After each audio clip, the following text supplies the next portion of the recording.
పుస్తకంలో ఉన్న వ్యాసాలు రాయటం మొదలుపెట్టింది 99లో.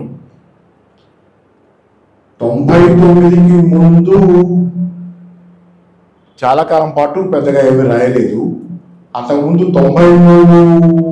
89 to 93 విశాలాంధ్ర ఇట్లా ఏదో కొత్త అప్పుడప్పుడు అడప అనువాదాలు చేశాను. అప్పట్లో విశాలాంధ్రలో కొన్ని నేను విజయవాడలో లెక్చరర్గా పనిచేస్తానే విశాలాంధ్ర వాళ్ళకి ఇంగ్లీష్లో వచ్చినటువంటి వ్యాసాలని అనువాదం చేసి పత్రిక ఇచ్చేవాడిని.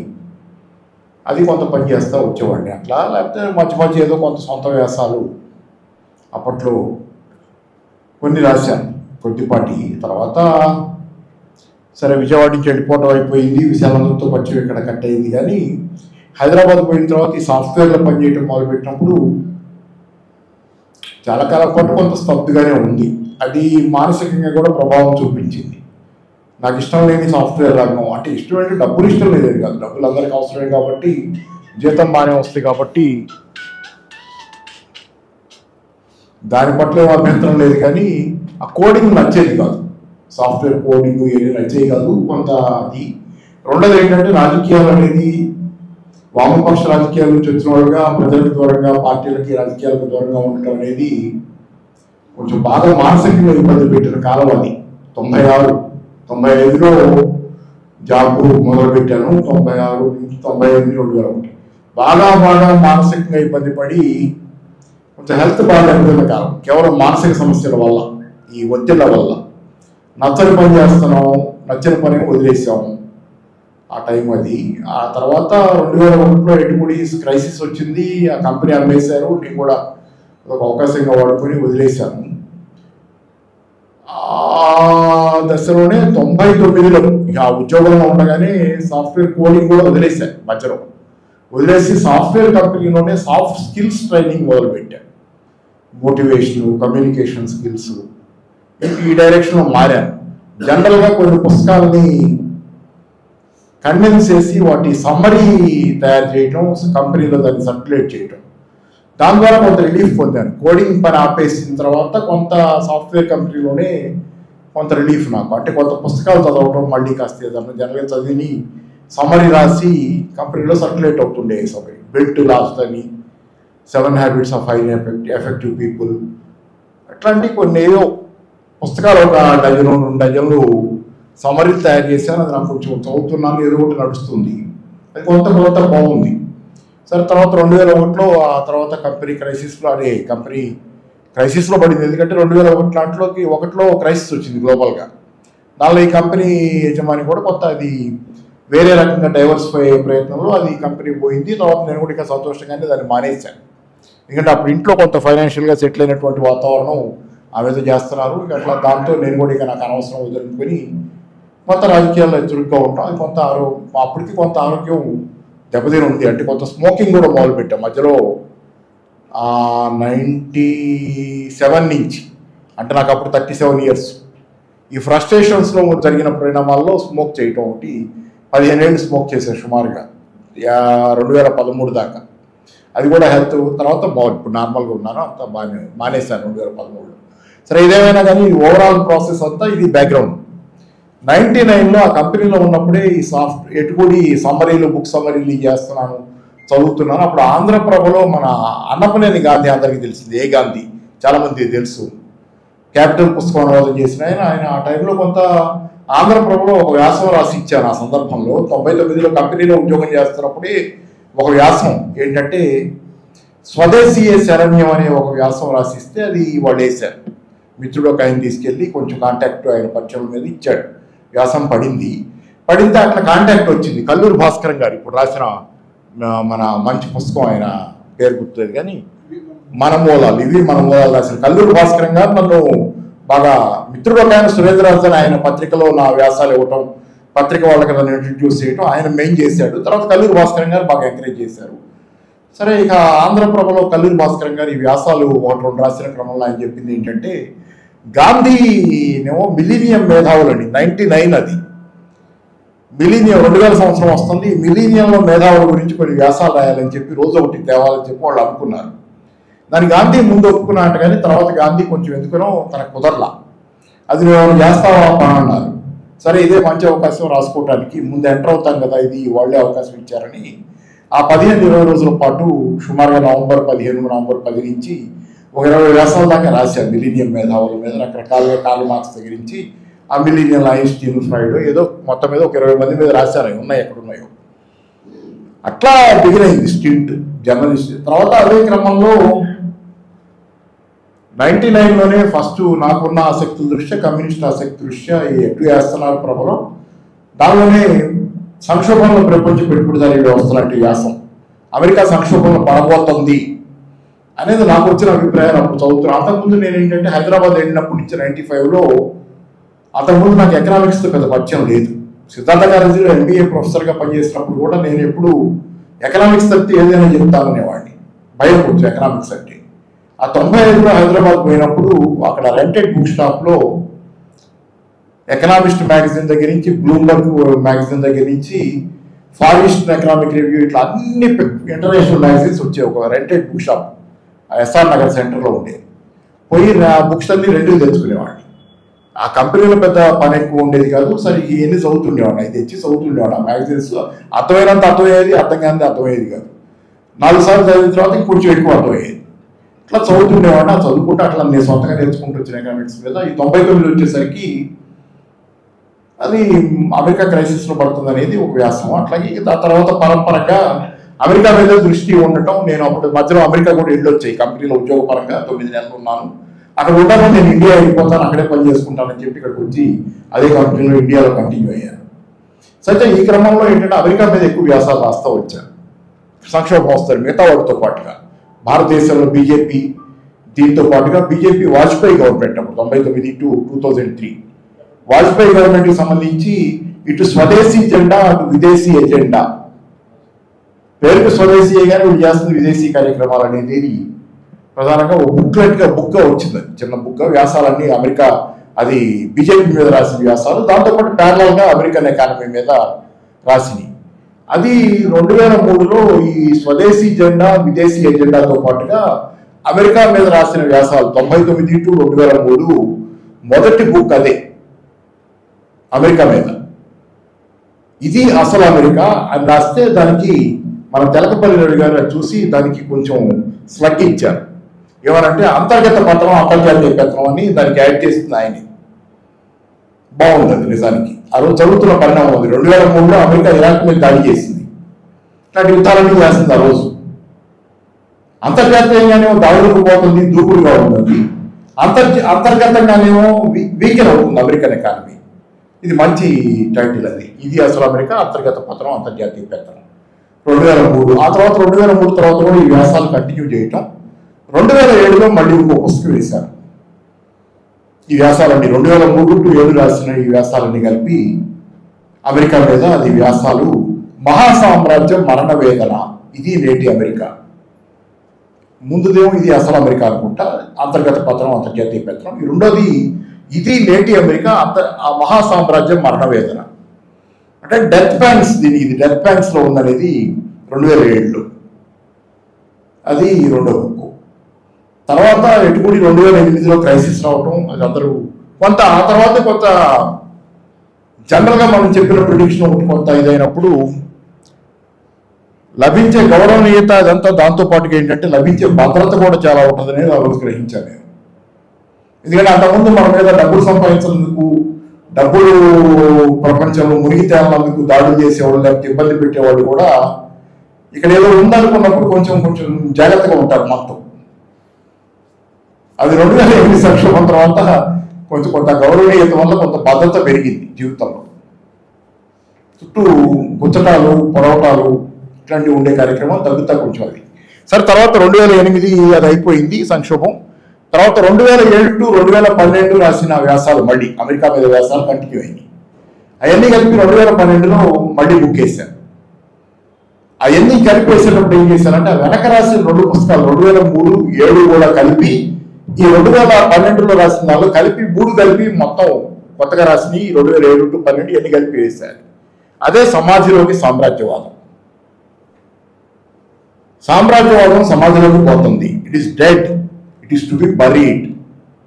కాలానికి అడ్డంగా పడింది సామ్రాజ్యవాద శవం ఈరోజు, కాలానికి అడ్డంగా పడింది. దీంతో సమస్యలు జరిగితే మంచి మేలు జరిగేది ఏమీ లేదని సరే ఎటుకుడి పెద్దలు అంజిరెడ్డి గారు దాని తాలూకు చాలా వివరాలు చెప్పారు కాబట్టి ఆ పెద్ద వివరాలు పోను. నేపథ్యం సరే, నేపథ్యం దానిలో కొంత ఇది. తర్వాత అది సమాజంలో సామ్రాజ్యవాదంగా వచ్చింది. అది కాకపోతే ఏంటంటే 2012లో వచ్చిన సమాజంలోకి సామ్రాజ్యవాదం మన వామపక్షంలో ఉన్న వాళ్ళందరికీ చాలా మనసుకి సంతోషం కలిగించే మాట. టైటిల్ పుస్తకంలో లోపల కంటెంట్ కాసేపు పక్కన పెడితే మనకు చాలా సంతోషంగా ఉంటుంది. సామ్రాజ్యవాదం పత్రం కావటం కంటే ఇంకా మనకు కావాల్సిందే ఉంది. కోరిక నెరవేరినట్టే. అది పత్రం అయితే సోషలిజానికి కాలం సుగమం కాబట్టి మనందరికీ సంతోషంగా ఉండేది కాబట్టి అది కమ్యూనిస్టు శ్రేణుల వరకే పరిమితమైనటువంటి పుస్తకంగా నేను కొంత ఎక్కువ పంచుకున్న, అమితాన్ని కంటే పంచుకున్న ఎక్కువ. సరే అది అలా అయింది. బాగా చదివారు, కొంత రెస్పాన్స్ ఉంది, కానీ మామూలు పబ్లిక్లోకి అసలు వెళ్ళాలి ఎవరి బట్టలు. సరే ఆ నేపథ్యంలో ఇప్పుడు ఆ తర్వాత 2012 తర్వాత రాయటం తగ్గింది అమెరికా మీద. కొన్ని రాశాను, కొన్ని ఏమో పోయి రాసి దొరకల. సరే ఈ మధ్య కాలంలో మళ్ళీ భారీగానే రాయటం, దానిలో అమెరికా మీద రాసిన కొత్త వ్యాసాలు కూడా జోడించి 2012లో వేసిన సమాజంలోకి సామ్రాజ్యవాదం, అంతకుముందు వేసిన 2 పుస్తకాలని వారి తాలూకు కొన్ని వ్యాసాలని అబ్జర్వ్ చేసుకుంది. ఈ 2012 అనంతరం రాసిన కొన్ని నాకు దొరికిన వ్యాసాలు ఈ మధ్యకాలంలో లేటెస్ట్ అయితే అన్నీ ఉన్నాయి. అన్ని కలిపి వేసిన కొత్త పుస్తకమే ఇప్పుడు మీ ముందున్న మానవాళికి మహోదయం, అంతం కాదు ఇది ఆరంభం. ఇక్కడ ఈసారి టైటిల్ని కొంచెం కమ్యూనిస్టు ధోరణి తగ్గించుకొని టైటిల్ని కొంచెం సాఫ్ట్ చేసింది. ఎందుకంటే 2 కారణాలు. ఒకటి దీనిలో ప్రధానంగా ఏంటంటే 2012లో వేసినప్పుడు మనకు కసింది కానీ జనాలకు కసలేదు అమెరికా మీద. మామూలు జనాలకు అంతేమీ లేదు, ఇంకా దాని మీద ఆశ్చర్యాలు ఉన్నాయి, అక్కడికి పోతామని. ఇప్పుడు మారింది ట్రెండ్. అమెరికాలో ఏం లేదు, అమెరికా అయిపోయింది, ఏంటి మన బతుకు అనుకునే పరిస్థితి ఇంజనీరింగ్ విద్యార్థుల దగ్గర చాలా మందికి జీవితాల్లో ఇప్పుడు పెద్ద ప్రశ్న. అమెరికా లేకపోతే ఏమైపోతాం, అమెరికా ఉద్యోగాలు లేకపోతే అనేది.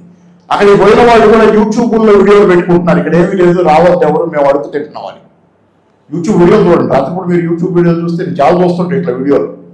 చాలా తెలుస్తాయి మనకు, అసలు ఇంట్లో కూర్చొని చాలా తెలుసుకోవచ్చు ప్రపంచం గురించి యూట్యూబ్ వీడియోలు చూడటం మొదలుపెట్టి సరైన చూస్తే. ఆ పిల్లలు గొడవ అక్కడికి పోయిన వాళ్ళు ఏమీ లేదు, భిక్ష ఎత్తుకునే పరిస్థితి. ఇంకా మేము ఎలా ఇండియాలో రావాలో తెలియక వెనక్కి వస్తే మళ్ళీ నవ్వుతాలేమోనండి, లేకపోతే ఊళ్ళో ఏదో సమస్య ఇట్లా రావటం లేదన్నట్లు చాలా భయంకరంగా పరిస్థితి. ఇది అమెరికా పరిస్థితి. ఇట్లాంటి సందర్భంలో మళ్ళీ మన సమాజంలోకి సామ్రాజ్యవాదం లేకపోతే మహాసామ్రాజ్య మరణ వేదన అంతా చస్తున్నారంటే చస్తున్న వాళ్ళతో వీళ్ళు కూడా ఐడెంటిఫై చేసుకుంటారు, మన వాళ్ళని కూడా తిడుతున్నాం అనుకుంటారు.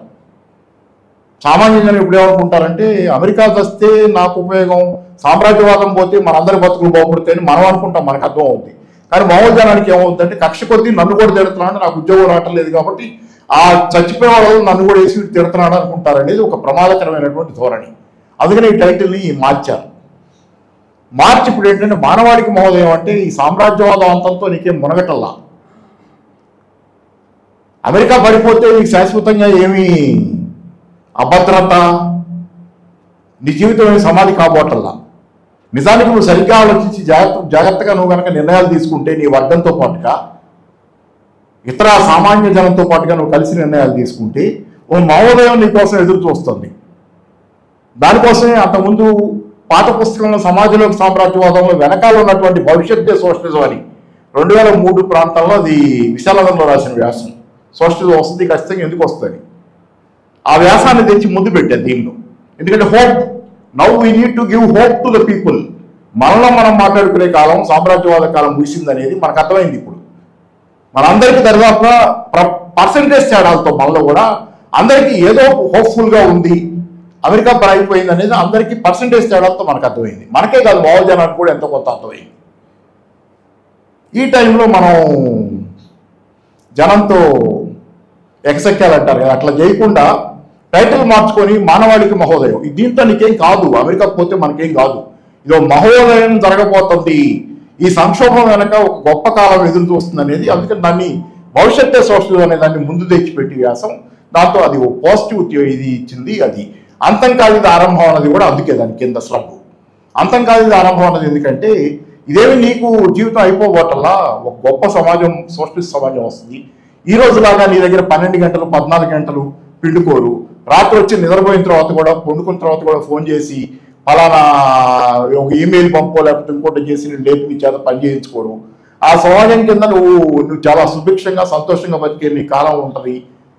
సోషలిజం చాలా గొప్పదనేది ఇది చెప్పాలనేది, అందుకని టైటిల్ మార్పు అందుకు చేశాను ప్రధానంగా. ఇదేదో కొత్త పుస్తకంలాగా అమ్మాలనే తాపత్రయం కాదు. దానిలో కూడా బయోడైనామిక్స్ అనే వ్యాసం లాంటి వ్యాసాల్లో నేను ఇందాక మిత్రులు ప్రస్తావించిన దానిలో, అంజిరెడ్డి గారు ప్రస్తావించిన దానిలో ఒక పార్ట్ మాత్రమే మనం చరిత్రలో మొత్తం గమనిస్తూ వచ్చాం. ఉద్యోగాలు లేకపోవడం, పెట్టుబడిదారీ వ్యవస్థలో ప్రతిసారి సంక్షోభం రావడం, సంక్షోభాన్ని అధిగమించడం. కానీ ఈసారి సంక్షోభాన్ని అధిగమించకపోవడానికి కారణం ఏంటనే దాని దగ్గర దీనిలో నేను రాసినటువంటి వ్యాసం ఒకటి, నా ఇది బయోడైనామిక్స్ మీద రాసిన వ్యాసం. బయోడైనామిక్స్ ఒక భ్రాంతేనా అని. బయోడైనామిక్స్ అంటే ఇప్పుడు అమెరికా ఎకానమీని మళ్ళీ రివైవ్ చేయడానికి బైడెన్ చేస్తున్న ప్రయత్నాలు. ఎందుకంటే మీకు ఇంతకు ముందు కాలంలో ఆటోమేట్ అయ్యింది, యంత్రాలు టేక్ ఓవర్ చేసిన వర్క్ మొత్తం ఇంతకు ముందు కాలంలో ఫిజికల్ లేబర్ని టేక్ ఓవర్ చేసినాయి. ఇంతకు ముందు కాలంలో యంత్రాలు టేక్ ఓవర్ చేసిన మొత్తం ఫిజికల్ లేబర్. ఈరోజు ఆర్టిఫిషియల్ ఇంటెలిజెన్స్ సాఫ్ట్వేర్ ఎదిగి ఆర్టిఫిషియల్ ఇంటెలిజెన్స్గా రకరకాల రూపాల్లో, మెషిన్ లెర్నింగ్ రూపంలో మారుతున్న కొద్దీ మీ మేధో వర్క్ను కూడా అది ఇంకా టేక్ ఓవర్ చేస్తుంది.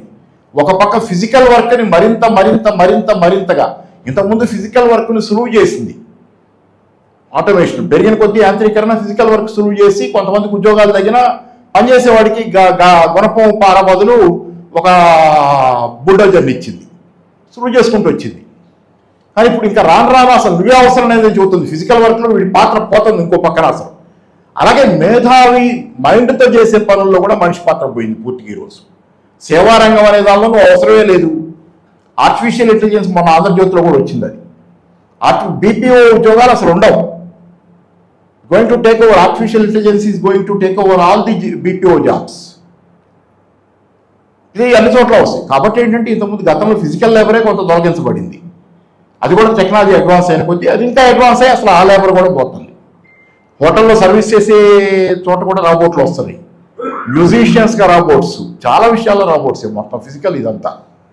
రెండో పక్కన మీకు మేధో వర్క్ మొత్తం కూడా ఈరోజు మెషిన్. మరి మీరు ఫిజికల్ లేబర్ చేయగలరు, మేధో, ఈ రెండు రకాల శ్రమలే కదా మానవ జాతిని ఉపాధి కల్పించేది. ఈ రెండు లేవు, అయిపోయింది. అదే వ్యవస్థ అయిపోయిందని చెప్పడం. దాని కారణం చేతనే ఈరోజు నేను మింట్ పత్రిక నుంచి నాకు చాలా సంతోషం కలిగించినటువంటి, ఆ రోజు మనం ఆలోచిస్తుంటే ఇది మింట్ సుమారుగా ఒక సంవత్సరం క్రితం అనుకుంటా వచ్చింది. మింట్లో ఒక సంవత్సరం అయింది సుమారుగా.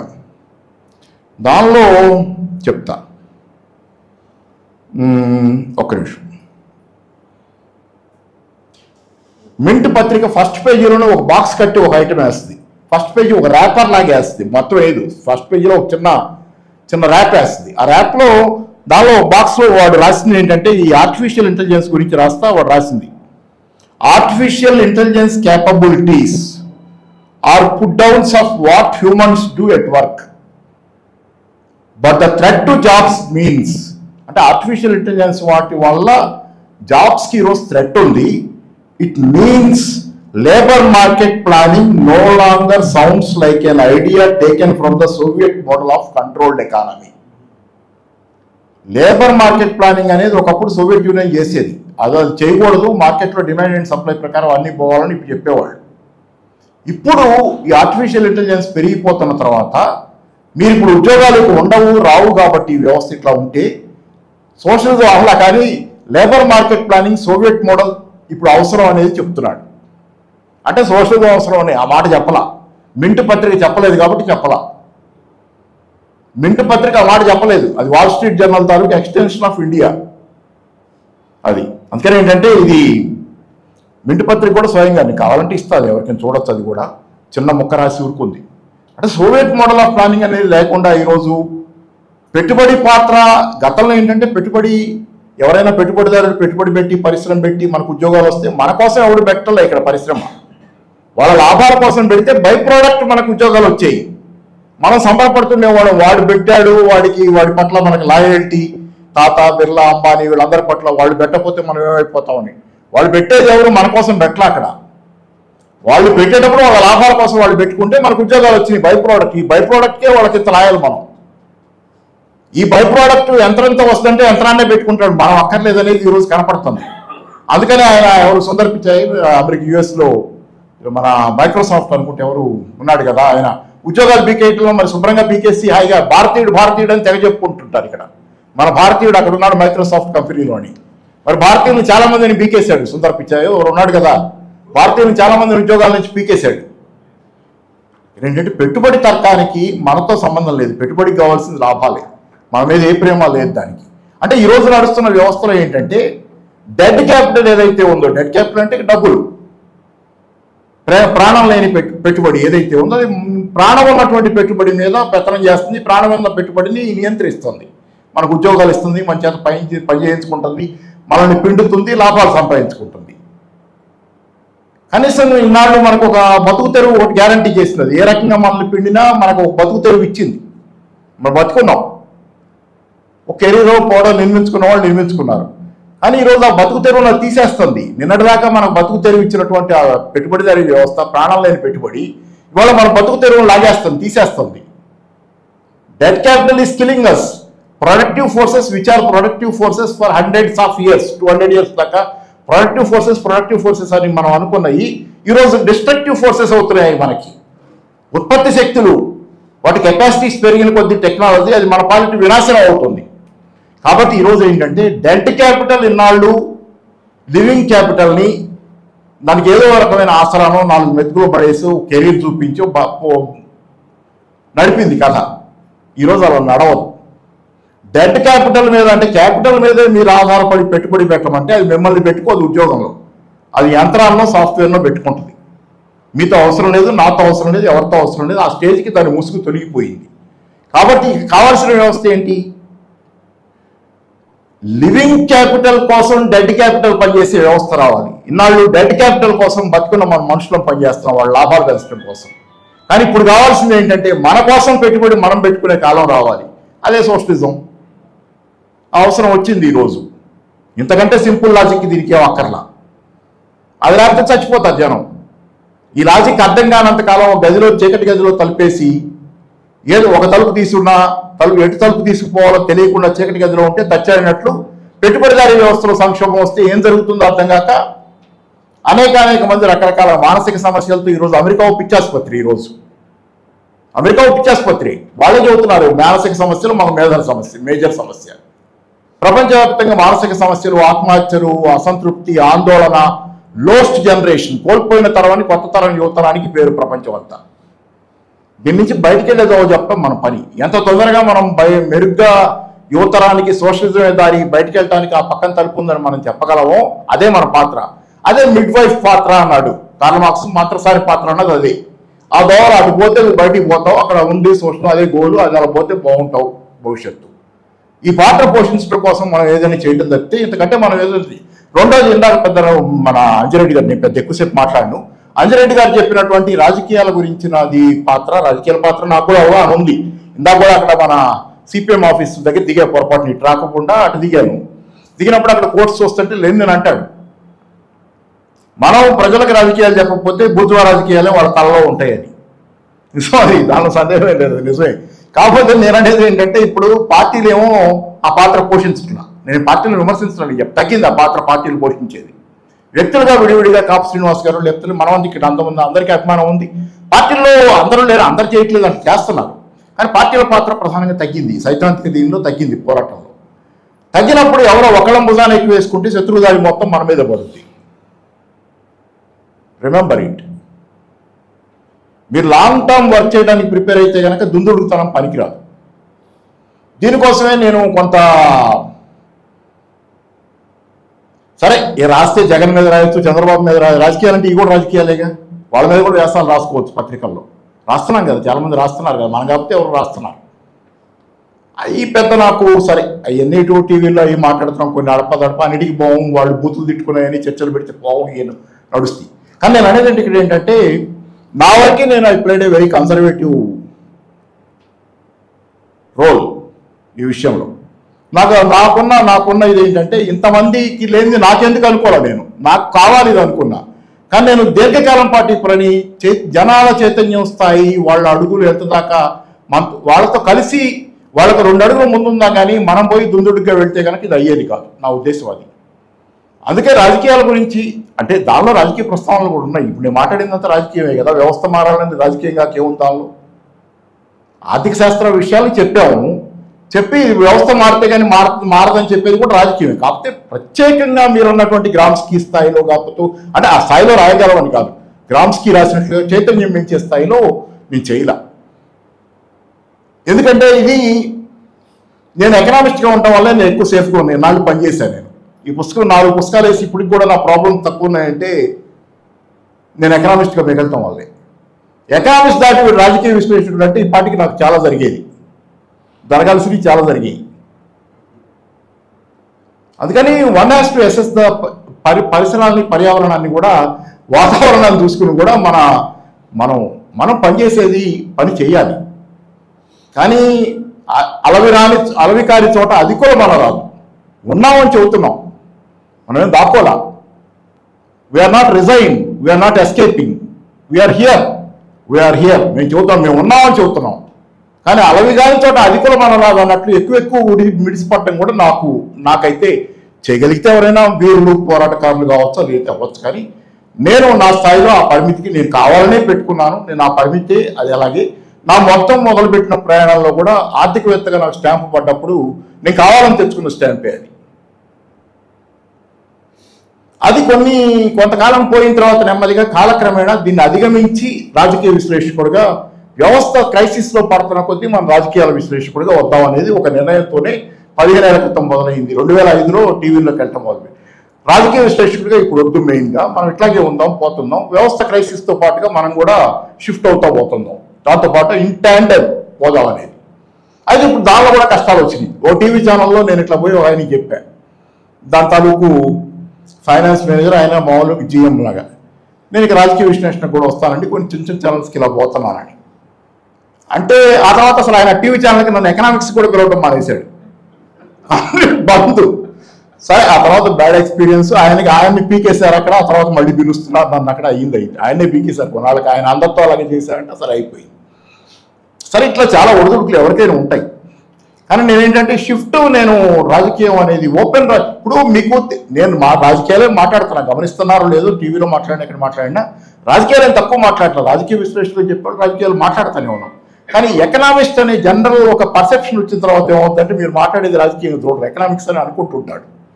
మనిషి తాలూకు సైకలాజికల్ లిమిటేషన్ అది నాకు సేఫ్టీ కార్డన్గా నా చుట్టూ ఒకటి పనిచేస్తా వచ్చింది. కాబట్టి దాన్ని చక్కగానే పెట్టుకున్నట్లయితే ఇది చేసుకుంటూ వస్తున్నదంటే ఇక్కడ నాకు సంజయ్ రెడ్డి గారు చెప్పినంత నాకు ఏమాత్రం వ్యతిరేకత లేదు. కానీ చాలా పరిమితమైన వ్యక్తులుగా కొద్దిపాటి మంది ఉన్నాం కాబట్టి సో ఇట్లాగే steps in tandem with people, జనాల అడుగులకి ముందు నడుస్తా. మన చుట్టూ మరి నాకు ఇంతవరకు ఏ ఇబ్బందులు లేవు. ఏదో కొన్ని చిన్నవి జరిగినాయి. నాది తెలకపల్లి రవి గారిదిను, నాగేశ్వర అండ్ వీరయ్య గారిది, నలుగురిది ఒక ఫ్రేమ్ లా కట్టి ఫోటోలు పెట్టి ఎవరు చేస్తారో మీకు తెలుసు కదా. వీళ్ళంతా చైనా ఏజెంట్లని కొంతకాలం పాటు ఒక క్యాంపులు పెట్టారు. సరే, అవి అయిపోయింది. వీళ్ళే ఇప్పుడు చైనాతో సరెండర్ అయిపోయారు. ఇందాక ఎవరు చెప్పారు ఇక్కడ ఏదో, వీళ్ళే సరెండర్ అయిపోయారు చైనాతో. ఇంకా అయిపోయింది కదా. మన జోలికి అది కూడా రారు. మనమే సరెండర్ అవ్వాలి చైనాకి. చైనా మోడల్ బాబు, మనం కూడా భారతదేశం చైనా లాగా అవ్వాలని చూస్తున్నాం తప్పితే వీళ్ళేమో సరెండర్ అయ్యారు అక్కడ గొడవ పెట్టుకొని. నా ఉద్దేశం అయితే సరెండర్ అయ్యారు. మనమైతే సరెండర్ కావు. కమ్యూనిస్ట్ దేశంగా మనం తయారు చేసుకుంటే చైనాతో పోటీ పడుతుంది కానీ సరెండర్ అవ్వము. కమ్యూనిస్ట్గా ఆత్మగౌరవం ఖచ్చితంగా ఉంటుంది. సో అందుకని తర్వాత ఇంకా సరే, ఒకటి ఎలా నిలబడ్డాం అనే ప్రశ్న దగ్గర ఇక్కడ చాలా మంది ఎలా నిలబడ్డామంటే నిలబడ్డ వాళ్ళను పోయారు. 91లో సోవియట్ యూనియన్ పోతే డిమోరలైజేషన్ వచ్చింది. పార్టీలే డిజనరేట్ అయిపోయిన వాతావరణంలో ఇది వచ్చింది. అయితే దానిలో నిలబడ్డాను. నాకు అర్థమైనంతలో ఎప్పుడైనా ఎవరైనా నిలబడాలంటే ప్రజల్ని చూడండి, పార్టీలు చూడకండి. Forget parties. పార్టీ ఏమైతే మనకేంటండి, అవసరమైంది ప్రజలకు కదా. సోషల్ అవసరమైంది ప్రజలకి, పార్టీలకు కాదు. పార్టీ ఉంటే ఏంటి, పోతే ఏంటి, ఇంకో పార్టీ వస్తుంది. లాటిన్ అమెరికాలో ఎవరు వచ్చారని, లాటిన్ అమెరికా కమ్యూనిస్ట్ పార్టీలో చేసిన అన్ని పనులు. లోలా ఎవరు, చావేజ్ ఎవరు, అసలు క్యాస్ట్రో అధికారంలోకి వచ్చినప్పుడు ఆయన కమ్యూనిస్ట్ కాదు. కంగారక్కర్ల. కమ్యూనిజం రావటం వేరు, కమ్యూనిస్ట్ పార్టీల ద్వారానే రావాలని, కమ్యూనిస్ట్ పార్టీ ఏదో అయితే ఇక కమ్యూనిజం రాదనేది ఇది భ్రమ. ప్రజలు ఉన్నాళ్ళు కమ్యూనిజం అవసరం అవుతుంది. ఇక్కడ ఏంటంటే కొంచెం అది పార్టీలను చూసి నిరాశ చెందటం, పార్టీల గురించే చర్చించేది కూడా ఒక రకమైనటువంటి ప్రడాధోరణి. అది పార్టీల గురించి విపరీతంగా ఆ పార్టీ ఇట్లా ఈ పార్టీ ఇట్లా అనేది అనవసరమైన చర్చ కూడా చాలా వరకు కొద్దిపాటిగా ఉంటుంది. ఆ చర్చ చేయాలి, కానీ ప్రజల గురించి తెలుసుకుంటా, ప్రజల్లో ఉంటా, ప్రజల ఆలోచనలు చూస్తా, అది ఏ డైరెక్షన్లో పోతుందో తెలుసుకుంటాం అనేది మనకు ఎక్కువ ఇంపార్టెంట్.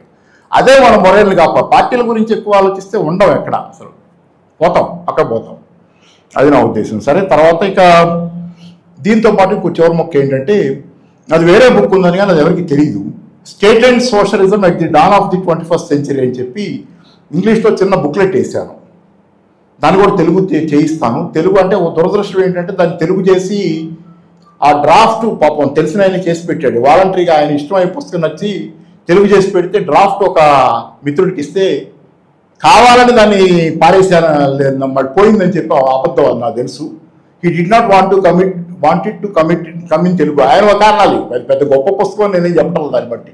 ఆయనకేదో జబ్బు చేసింది, ఆ జబ్బు వల్ల అలా వద్దని అనుకున్నాడు. దాన్ని వస్తుంది మళ్ళీ తెలుగులో తెచ్చుకుని దీనికి సప్లిమెంటరీ అంటే స్టేట్మెంట్ అంటే 20వ శతాబ్దంలో రాజ్యం సోషలిజానికి కావాల్సిన రాజ్యం లేకపోవడానికి కారణం బ్యూరోక్రటిక్ రాజ్యంగా పరిణమించినటువంటి పరిస్థితులు ఎందుకు వచ్చినాయి. బ్యూరోక్రటిక్ రాజ్యాలుగా ప్రజలకి కొంత దూరం అయ్యే పరిస్థితులు ఎందుకు వచ్చినాయి. ఆ బ్యూరోక్రటిక్ రాజ్యాలు ఇప్పుడు ఆ పరిస్థితి ఎందుకు లేదు. ఆధునిక సాంకేతిక పరిజ్ఞానం ఇదంతా పెరుగుతున్న కొద్దీ ప్రజలతో నిరంతరం సంబంధం కలిగి ఉండే విధంగా, ప్రజలకి అనుకూలంగా పనిచేసే విధంగా టెక్నాలజీ ఎలా కమ్యూనిస్ట్ పార్టీకి ఉపయోగపడుద్ది అనేది అది కొంత మెయిన్. అది కొంత అది స్టేట్ రాజ్యం ఉంటానికి రాజ్యం కొత్త ఆధునిక రాజ్యం ఎందుకు సోషలిజానికి కావాల్సిన విధంగా ఉంది. పాత రాజ్యం ఏదైతే బ్యూరోక్రటిక్ ప్రొసీజర్స్, ఆ లెందీ కమ్యూనికేషన్ నెట్వర్క్స్ ఉండేది, హైరార్కీ, ఇది ఎందుకు సోషలిజానికి అనుకూలం కాదనేది ఆ పుస్తకంలో సారాంశం. అది కూడా తెలుగులో తెచ్చుకుంటాను. తర్వాత చివరి ముక్క ఎలన్ మస్క్ నిన్నగాక మొన్న 4 రోజుల క్రితం ఏదో మాట అన్నాడు, అమెరికాలో ఎకనామిక్ ఎమర్జెన్సీ కావాలి ఇప్పుడు అన్నాడు. పేపర్లో చూసారో లేదు, అమెరికాకి ఎకనామిక్ ఎమర్జెన్సీ అవసరం అన్నాడు. కాబట్టి మనకు కూడా ఎమర్జెన్సీ అవసరమే. మనము కూడా పనిచేయటం మొదలుపెట్టే దానిలో we need to work 24 hours a day అవసరం అయితే సోషలిజం తేవటం కోసం. ఎందుకంటే అమెరికాలో ఎలన్ మస్క్ ఎకనామిక్ ఎమర్జెన్సీ అన్నా అంటే అయిపోయింది దాని కథని. కాబట్టి ప్రత్యామ్నాయం నిర్మించే క్రమంలో కూడా మనం అంతే గట్టిగా పనిచేయాల్సిన అవసరం ఉందని అనుకుంటున్నాను. సరే, ఇప్పుడు నా కంట్రిబ్యూషన్ ఏముందంటే అట్లే ఉండదు, రకరకాలుగా మనం పనిచేస్తున్నాం. కాకపోతే కన్ఫ్యూజన్ వద్దంటానండి. దీనిలో ఏంటంటే రకరకాలైనటువంటి డిమోరలైజేషన్ వచ్చినప్పుడు ఆ ప్రవాస రష్యన్ల గురించి వినేవాడిని. ప్రవాసంలో ఉన్న రష్యన్లు వాళ్ళ 1905 రెవల్యూషన్ ఫెయిల్ అయిన తర్వాత వాళ్ళలో ఎంతమంది ఆత్మహత్యలు చేసుకున్నారో, వాళ్ళలో వాళ్ళు ఎలా కొట్టుకునేవాళ్ళు, తగాదాలు వచ్చాయో, ఈ ధోరణి మనలో కూడా ఉంది. చాలా ఒకరికొకళ్ళు మనలో మనమే ఇబ్బంది పెట్టుకుంటుంటాం. కనీసం అట్లీస్ట్ లెటెస్ మన ఎనిమీ క్రైసిస్లో ఉన్నాడు కాబట్టి it is a jubilant moment. ఎందుకంటే మానవాడికి enemy of the mankind, మన ఎనిమీ కాదు, మానవాడికి శత్రువు సంక్షోభంలో ఉన్నప్పుడు మానవాడి మంచి కోరుకునే వాళ్ళంగా మనం పాత చిన్న ఏమైనా ఉంటే మర్చిపోయి కలిసి పనిచేసుకునే టైం అనేది శ్రీలంక కూడా అదే చిన్న ఉదాహరణగా. అది ప్రభుత్వం నిలబడుద్దా, చెప్పిన లక్ష్యాలను సాధించగలదా, అది వేరే విషయం. వస్తుంది, పోవచ్చు, పనిచేయచ్చు. గ్రీస్లో వచ్చింది, పోయింది, అది శాశ్వతం కాదు. పత్రం కూడా ఒక స్టేజ్కి చేరుకునే దాకా అడపదడప ఫెయిల్యూర్స్ కూడా ఉంటాయి. కాబట్టి let's work together, let's have high morale. మన శత్రువు సంక్షోభంలో ఉండి ఆర్తనాదాలు చేస్తున్నప్పుడు మానవ జాతికి ఒక మహోదయం అనేది ఖచ్చితంగా వస్తుందని అనుకుంటా. దానికోసం కలిసి పనిచేసే కాలం వచ్చింది. ఇక్కడి నుంచి వెళ్ళిపోయిన తర్వాత ఎవరికి మళ్ళీ వాళ్ళు రొటీన్ జీవితం కాకుండా కొంతైనా ఓ నిర్ణయం తీసుకొని మనం చేసే పని దీనిలో మన పాత్ర ఏం కావాలనేది నిర్ణయించుకుంటే బాగుంటుందని అనుకుంటా. Thank you.